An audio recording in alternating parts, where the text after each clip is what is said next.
5 scooter na posibleng papasok sa Philippine market ngayong 2025.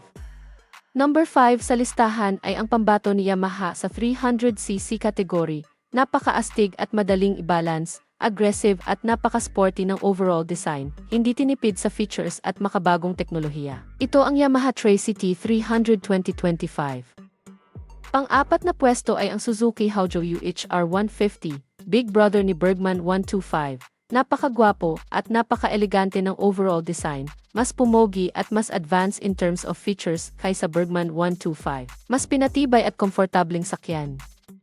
Pangatlo sa listahan ay ang ADV 350 ni Honda. Napakagwapo and at the same time napaka-sporty at elegante ng design. Hindi rin patatalo ang isang ito in terms of features and latest technology trends dahil sa palakas ang demand ng adventure scooter sa bansa sa kasalukuyan. Pangalawang spot sa listahan ay ang pinakabagong hybrid scooter ni Yamaha na kalalabas lang kamakailan sa bansang Indonesia. Napaka-astig at napaka-modern ng design, maliksi, maporma at madaling gamitin. Hindi rin tinipid ang isang ito sa mga makabagong features and amenities. Ito ang Yamaha Gear Ultima Hybrid 125 2025.